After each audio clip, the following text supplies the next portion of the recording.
Hello everyone, कैसे हो आप सभी। आप सभी का स्वागत है दी नॉलेज क्लासरूम के आपके अपने यूट्यूब चैनल पर।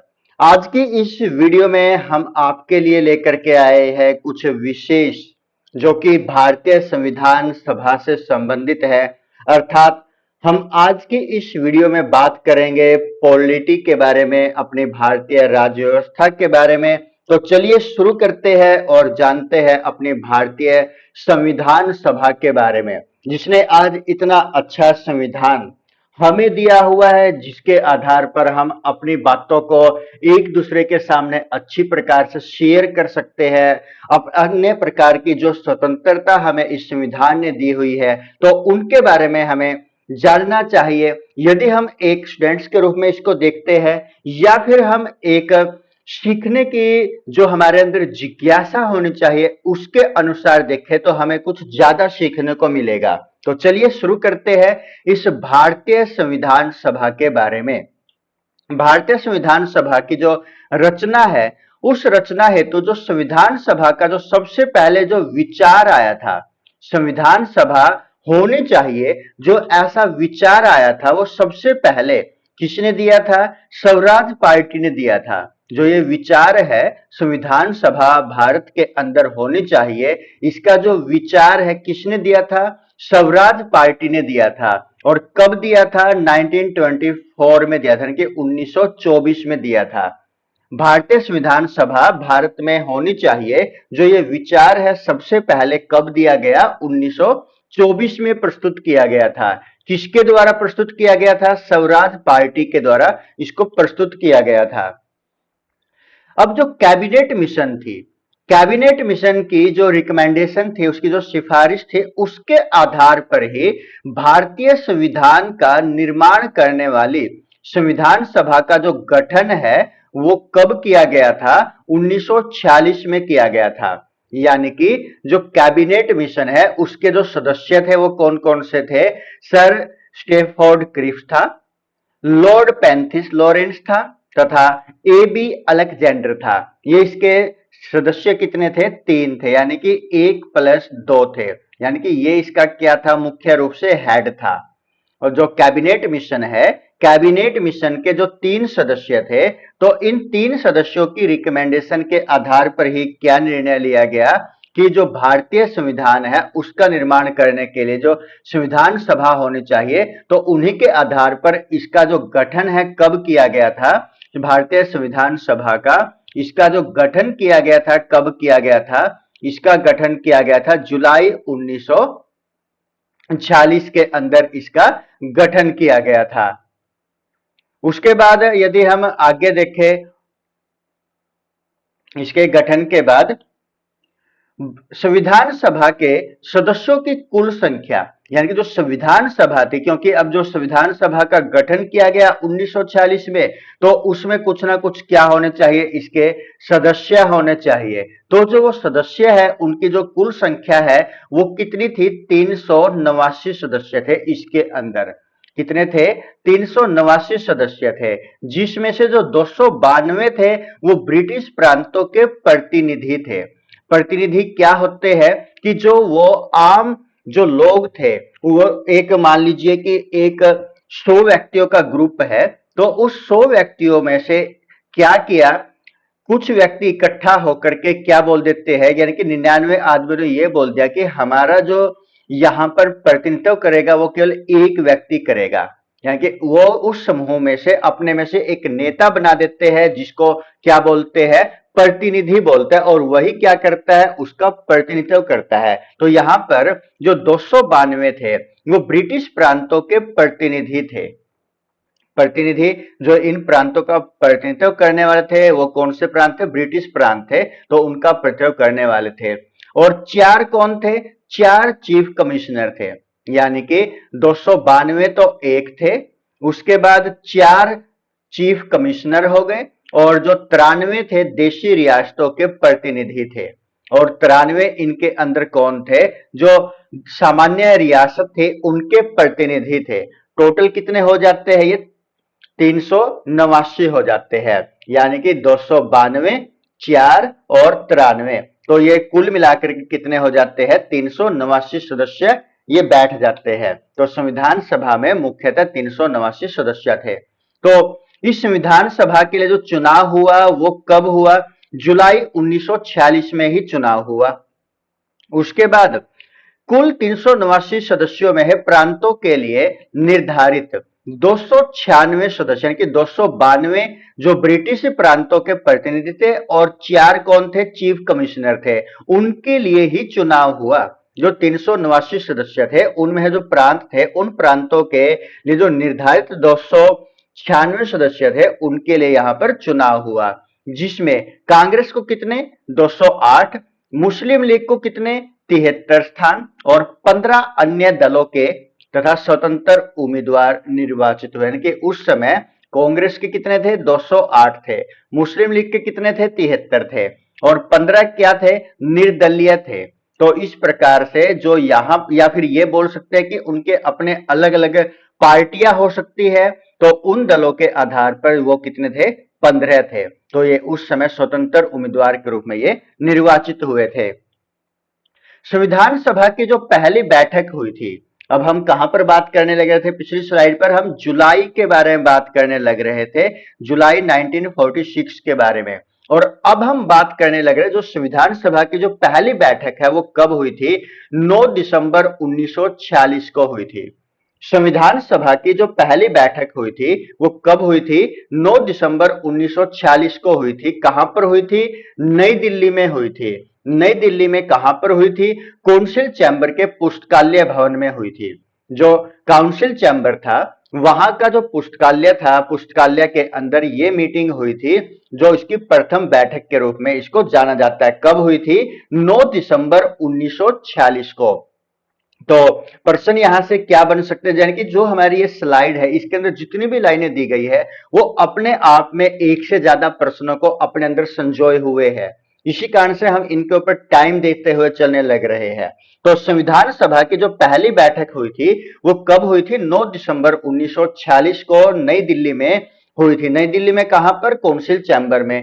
काउंसिल चैम्बर का जो पुस्तकालय था वहां पर ये मीटिंग हुई थी, बैठक हुई थी। कब, 9 दिसंबर 1946 को। तो यहां पर हैदराबाद एक ऐसी देशी रियासत थी जिसके प्रतिनिधि संविधान सभा में शामिल नहीं हुए थे। यानी कि यहां पर हैदराबाद, जो ये मीटिंग यहां पर प्रथम बैठक 9 दिसंबर 1946 को हुई थी, तो हैदराबाद की जो एक देशी रियासत थी उसने क्या किया था, उसका जो यहाँ का प्रतिनिधि करने वाला था तो उसने संविधान सभा में भाग लेने से मना कर दिया, उसने इसमें भाग नहीं लिया। तो संविधान सभा के जो सबसे बुजुर्ग सदस्य थे, यानी कि जो ये संविधान सभा थी, इस संविधान सभा का जो सबसे वृद्ध आदमी था उसका नाम क्या था,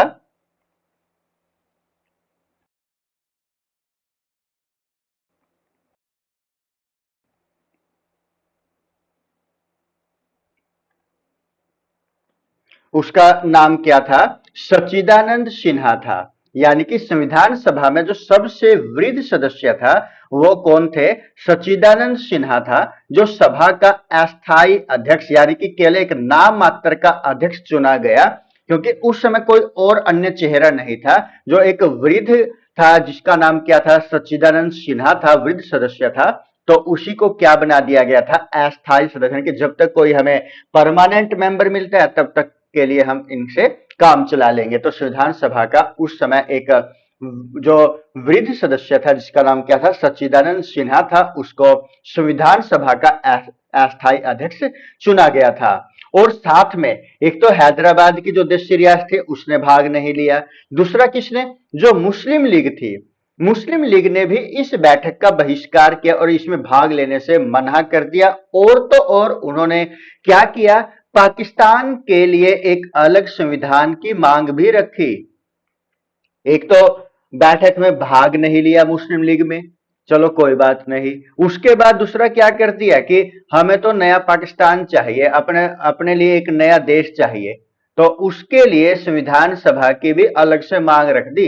पाकिस्तान के लिए संविधान सभा की एक अलग से मांग रखी संविधान सभा में।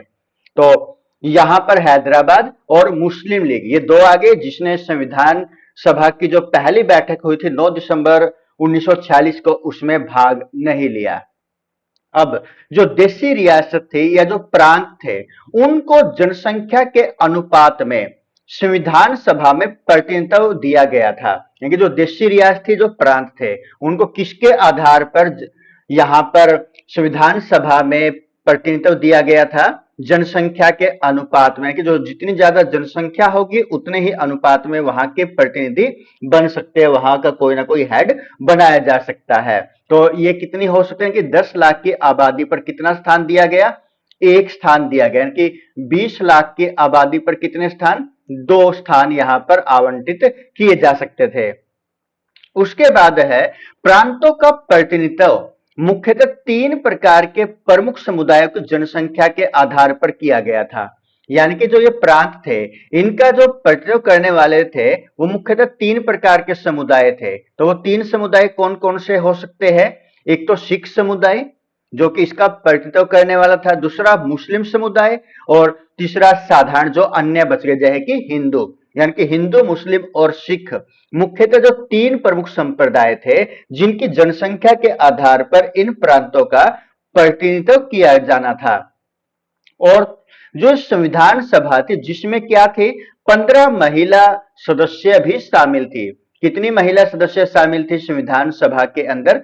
15 महिला सदस्य शामिल थी। संविधान सभा में ब्रिटिश प्रांतों के 296 सदस्यों का विभाजन सांप्रदायिक आधार पर किया गया था। यानी कि उनके धर्म के आधार पर, उनके संप्रदाय के आधार पर जो ब्रिटिश प्रांत थे, उनके 296 सदस्यों का विभाजन किया गया था। यानी कि जो 296 सदस्य थे, वो किस प्रकार से थे? 292 प्लस 4, क्योंकि जो ये 4 थे, कौन थे? ये चीफ कमिश्नर थे। लॉर्ड मिंटो को सांप्रदायिक निर्वाचन के जनक के रूप में जाना जाता है। ये एक इंपॉर्टेंट है, बहुत ज्यादा। ये प्रश्न क्या बन सकता है यहां पर? किसको सांप्रदायिक निर्वाचन के जनक के रूप में जाना जाता है? तो इसका सही उत्तर क्या होगा?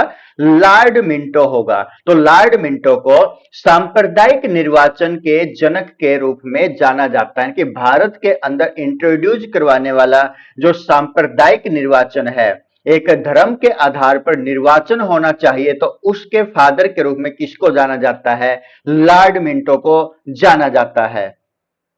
डॉक्टर राजेंद्र प्रसाद, अभी हमने पिछली स्लाइड पर पढ़ा था 9 दिसंबर 1946। उससे पहले हमने पढ़ा था जुलाई 1946 के बारे में, और अब हम पढ़ने लग रहे हैं 11 दिसंबर 1946। यानी कि 9 दिसंबर, 10 दिसंबर को कुछ नहीं, 11 दिसंबर 1946 को हम बात करेंगे। तो यहां पर संविधान सभा का एक स्थायी अध्यक्ष चुना गया, जिसका नाम क्या था? डॉक्टर राजेंद्र प्रसाद नाम था। 11 दिसंबर 1946 को क्या हुआ? डॉक्टर राजेंद्र प्रसाद को संविधान सभा का जो स्थायी अध्यक्ष था, वो निर्वाचित किया गया। और उससे पहले एक अस्थायी अध्यक्ष था, जो कि सबसे वृद्ध आदमी थे, जिसका नाम क्या था? डॉक्टर सच्चिदानंद सिन्हा था। तो अब यहां पर एक स्थायी अध्यक्ष चुन लिया गया, जिसका नाम क्या था? डॉक्टर राजेंद्र प्रसाद थे। साथ में जो ये संविधान सभा थी, इसके 2 और उपाध्यक्षों को चुना गया। यानी कि एक तो हो गया यहां पर स्थायी, और 2 हो गए यहां पर उपाध्यक्ष। एक तो हो गया अध्यक्ष, स्थायी नहीं, सॉरी, एक तो हो गया अध्यक्ष, और 2 क्या हो गए? उपाध्यक्ष हो गए संविधान सभा के अंदर। तो एक का नाम क्या था? एच मुखर्जी, और दूसरे का नाम क्या था? वीटी कृष्णामाचारी। जो पहला है एच मुखर्जी, जिसको कब चुना गया? 25 जनवरी 1947 को चुना गया। जबकि 11 दिसंबर 1946 को तो केवल एक ही अध्यक्ष था, जिसका जो किस प्रकार का था? स्थायी था, जिसका नाम क्या था? डॉक्टर राजेंद्र प्रसाद। तो उसके बाद इसमें संविधान सभा में उपाध्यक्ष की आवश्यकता महसूस हुई, और उस समय 25 जनवरी 1947 को संविधान सभा के एक उपाध्यक्ष को चुना गया, जिसका नाम क्या था? एच मुखर्जी था। लेकिन समय के अनुसार एक और उपाध्यक्ष की आवश्यकता महसूस हुई, और 16 जुलाई 1947 को वीटी कृष्णामाचारी को दूसरे उपाध्यक्ष के रूप में यहां पर चुना गया। संविधान सभा की जो कार्यवाही थी 13 दिसंबर 1946 को जवाहरलाल नेहरू द्वारा पेश किया गया जो उद्देश्य प्रस्ताव था उसके साथ ही शुरू की गई थी। जो संविधान सभा है, अब यहां पर हमारे पास मुख्यतः जो तारीख आने लग रही है याद रखने के लिए 9 दिसंबर, 11 दिसंबर और 13 दिसंबर, केवल एक एक दिन के गैप के अनुसार हम यहां पर बात करने लग रहे हैं। 9, 11 और 13 दिसंबर 1946 की बात करने लग रहे हैं। तो यहां पर जवाहरलाल नेहरू ने अस्थायी अध्यक्ष कब चुना गया था? 9 दिसंबर 1940 को। स्थायी अध्यक्ष कब चुना गया, यानी कि जिस दिन बिल्कुल स्थायी अध्यक्ष चुना गया वो कौन सा दिन था? 11 दिसंबर 1940 का दिन था। कौन चुने गए? डॉक्टर राजेंद्र प्रसाद। तो उसके एक दिन छोड़ करके अगले ही दिन है कि 13 दिसंबर 1940 को जवाहरलाल नेहरू ने क्या किया? उद्देश्य प्रस्ताव पेश किया संविधान सभा के अंदर। संविधान सभा में 13 दिसंबर 1940 को पंडित जवाहरलाल नेहरू द्वारा एक उद्देश्य प्रस्ताव को यहां पर प्रारंभ किया गया। जो संविधान सभा की कार्यवाही थी इस उद्देश्य प्रस्ताव के साथ उसको शुरू किया गया। तो उसके बाद अब हम आते हैं अगले महीने पर, यानी कि 13 दिसंबर के बाद हम चले गए 22 जनवरी 1947। जो ये यहां पर उद्देश्य प्रस्ताव प्रारंभ के जिसके साथ ही यहां पर संविधान सभा की कार्यवाही को प्रारंभ किया गया था, तो जो ये उद्देश्य प्रस्ताव था इसको स्वीकृत होने के बाद संविधान सभा ने संविधान निर्माण हेतु अनेक प्रकार की जो समितियां थी उनकी नियुक्ति की। यानी कि उद्देश्य प्रस्ताव पास हो गया, उद्देश्य प्रस्ताव को स्वीकृति मिल गई। 22 जनवरी 1947 को इसको स्वीकृति मिल गई। तो स्वीकृति मिलने के बाद क्या हुआ कि जो संविधान निर्माण के लिए कौन कौन सी समिति होनी चाहिए, किस प्रकार का कार्य कौन सी समिति को दिया जाना चाहिए, तो उसके लिए समितियों का गठन किया गया। कब? 22 जनवरी 1947 को। संविधान सभा में अंबेडकर का पहली बार निर्वाचन कहां से हुआ? बंगाल से हुआ। यानी कि जो संविधान सभा थी, तो संविधान सभा में जो डॉक्टर भीमराव अंबेडकर थे जिसका जो पहली बार निर्वाचन हुआ, कहां से चुने गए थे? वो बंगाल से चुने गए थे। तो जब देश बंटवारा हुआ तो उसके बाद उनका निर्वाचन बॉम्बे से हुआ, यानी कि वर्तमान मुंबई से उनका निर्वाचन हुआ था देश बंटवारे के बाद। डॉक्टर भीमराव अंबेडकर को भारतीय संविधान के मुख्य वास्तुकार यानी कि एक डिजाइनर के रूप में जाना जाता है। भारतीय संविधान सभा को, भारतीय संविधान को, जो इंडियन कॉन्स्टिट्यूशन है उसका जो डिजाइनर है किसको बोला जा सकता है? डॉक्टर भीमराव अंबेडकर को बोला जा सकता है। और साथ में संविधान के जनक के रूप में भी किसको जाना जाता है? डॉक्टर भीमराव अंबेडकर को जाना जाता है। तो दोस्तों आपको ये हमारी वीडियो इंडियन पॉलिटी के ऊपर किस प्रकार की लगी हमें कमेंट करके आवश्यक बताइएगा। और जल्द मिलेंगे एक नए टॉपिक के साथ। तब तक के लिए आप सभी को राजेश की तरफ से जय हिंद। और आप कमेंट में भी जय हिंद आवश्यक लिखिए। और साथ में आप जो तैयारी जिस एग्जाम की करने लग रहे हैं आपके लिए कितनी ये महत्वपूर्ण वीडियो हो सकती है, इसमें किस प्रकार के सुधार की आवश्यकता है, वो भी आप हमें कमेंट के माध्यम से बताइएगा। धन्यवाद दोस्तों, जय हिंद।